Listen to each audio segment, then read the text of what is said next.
Bonjour. Alors aujourd'hui, on se propose de faire la correction d'un examen. Alors cet examen a été proposé pour les étudiants sciences physiques et chimie dans la faculté des sciences de la LIA. Donc l'examen porte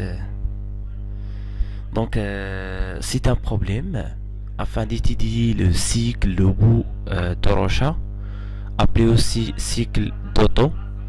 Alors le cycle d'Otto, c'est un cycle qui décrit un moteur à combustion.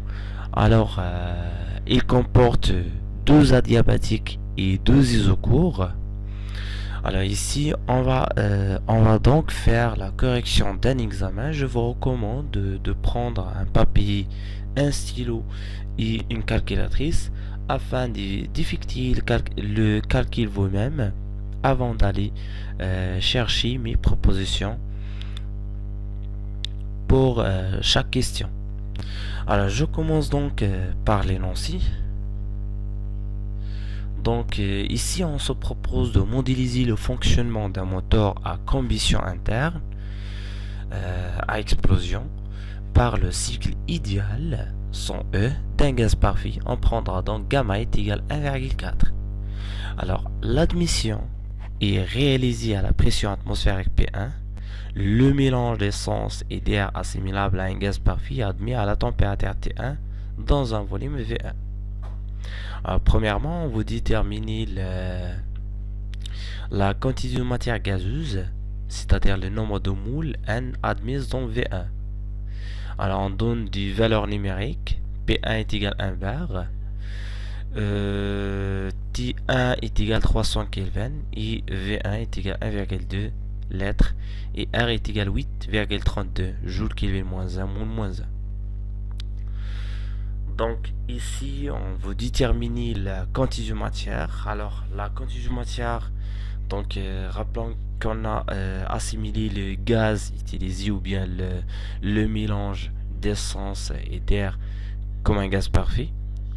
Donc on va tout simplement utiliser l'équation d'état d'un gaz parfait afin de trouver la quantité de matière ou bien le nombre de moules. Allez effectuer le calcul en allant à la solution. Donc ici nous avons N est égal P1 V1 divisé par la constante R multipliée par T1. Donc après le calcul on trouve N est égal à 0,048 mol. Voilà pour la première question.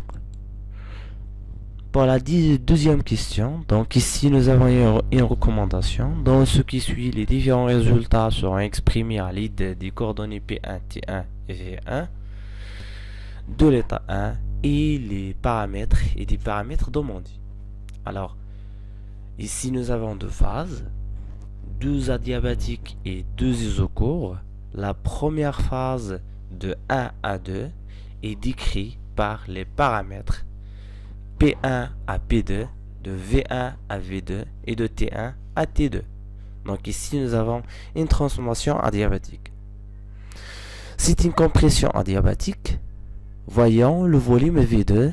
Le volume V2 est égal à 0,2 litres. Et ici le volume V1 est égal à 1,2. En comparant V1 avec V2, on voit que V1 est supérieur à V2, ce qui justifie qu'on a une compression donc adiabatique. Donc le rapport volumétrique A est égal à V1 divisé par V2 permet de définir la course des pistons. Alors premièrement, ils nous ont demandé de calculer le rapport volumétrique A. Donc si juste une application numérique, donc A est égal déjà donné ici V1 divisé par V2. Or V1 est égal à 1,2 et V2 est égal à 0,2. Comme ici nous avons deux nombres décimales, on pourrait donc multiplier le numérateur et le dénominateur par 10. On trouve donc 12 divisé par 2, c'est 6. Voilà, A est égal à 6. Et A, c'est un rapport volumétrique. Donc, c'est un coefficient sans unité car il est défini à partir d'une grandeur divisée par la même grandeur.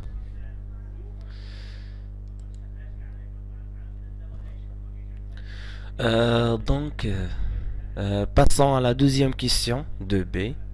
Déterminer la pression P2 et la température T2 en fin de la compression à l'aide des rapports volumétriques A de gamma, c'est-à-dire en fonction des rapports volumétriques A, en fonction de A, gamma et des coordonnées de l'état 1. Et calculer P2 et T2. Donc, d'abord, on va trouver l'expression de P2 et T2. Et par la suite, on va effectuer une application numérique afin de trouver les valeurs de P2 et de T2. Donc, comme ici nous avons une transformation adiabatique, c'est-à-dire la variation de l'énergie échangée, la quantité de chaleur est égale à 0. Ça d'une part. Mais ici, ils nous ont demandé de trouver les paramètres, la pression et la température. Alors, puisque la pression et la température sont reliées à l'aide d'une équation d'état, l'équation simple d'état d'un gaz parfait, PV est égal à RT. Donc, on pourrait utiliser donc cette équation. Aussi, on peut utiliser les autres paramètres d'une transformation adiabatique. Rappelons qu'on a pour une transformation adiabatique PV gamma est une constante. Et aussi nous avons pour une transformation adiabatique, nous avons aussi la relation suivante. Alors la relation qui définit la température TV gamma moins A est une constante. Donc ce sont deux relations qui sont reliées à une transformation adiabatique. Voyons maintenant la solution. Donc ici j'ai utilisé l'équation PV gamma est une constante. Et puisque nous avons une transformation entre deux états 1 et 2, j'ai utilisé le paramètre P1, V1 gamma est égal P2, V2 gamma. Donc on peut trouver facilement P2 en fonction de P1 et A. Aussi pour la température T1, on peut employer cette formule. T1 V1 gamma moins 1 est égal T2 V2 gamma moins 1. Et on peut donc trouver T2 en fonction de T1 et A. Voilà, si on effectue une application numérique, on trouve T2 est égal à 300 kV multiplié par 6 exposant 1,4 moins 1. Donc, on aura finalement 614,30 Kelvin. Et pour la pression P2, on aura donc 12,28 bars. Voilà, c'est pour la deuxième question. Voyons maintenant la troisième question de C. Qu'est-ce qu'on a dans la troisième question pour la première phase de 1 à 2. Donc, on va trouver le travail N2 de la compression échangée au cours de cette phase, c'est-à-dire au cours de cette transformation. Ainsi, le travail de l'état 1 à l'état 2. Rappelons que la transformation qui s'effectue de l'état 1 à l'état 2, c'est une transformation adiabatique. Donc, pour une transformation adiabatique, la quantité de chaleur échangée est égale à 0. Donc, delta Q est égal à 0.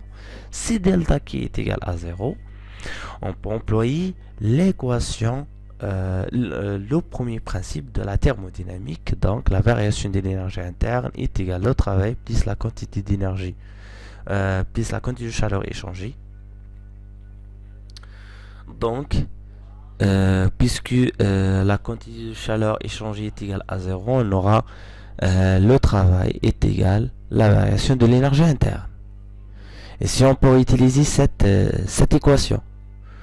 Aussi, pour calculer le travail, on pourrait aussi employer la définition directe du travail.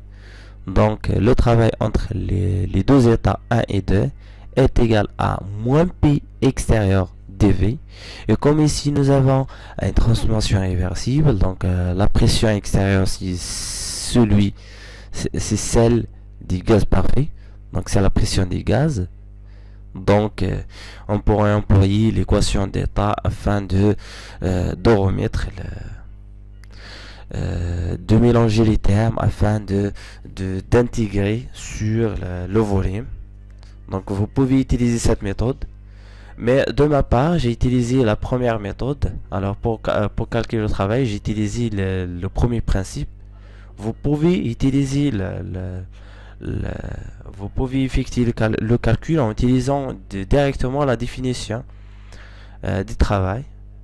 Aussi, vous allez obtenir le même résultat.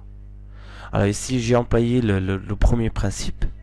Étant donné que la quantité de chaleur échangée entre l'état 1 et l'état 2 est égale à 0, donc la variation de l'énergie interne est égale à la variation du travail entre les deux états 1 et 2. Donc, puisque d'après la définition de l'énergie interne, c'est CV dt, si on intègre, on obtient donc le travail entre l'état 1 et l'état 2, c'est tout simplement CV, l'intégrale T1 à T2 sur la température T. Donc, pour simplifier, CV, c'est tout simplement 1R divisé par gamma moins 1. Finalement, on trouve le travail entre les deux états 1 et 2 comme étant NR divisé par gamma moins 1 facteur T2 moins T1. Et en employant l'équation qu'on a obtenue dans la deuxième question, ici nous avons T2 est égal à T1 à exposant gamma moins 1.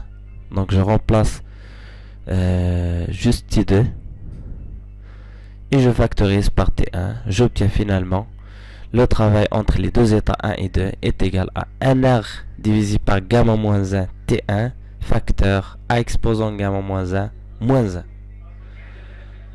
Donc, si on effectue une application numérique, on trouve le travail entre les deux états 1 et 2 est égal à 313,7 joules. Voilà, j'arrête là et je continue dans une séquence vidéo suivante. Dans la séquence vidéo suivante, on va continuer la correction de cet examen.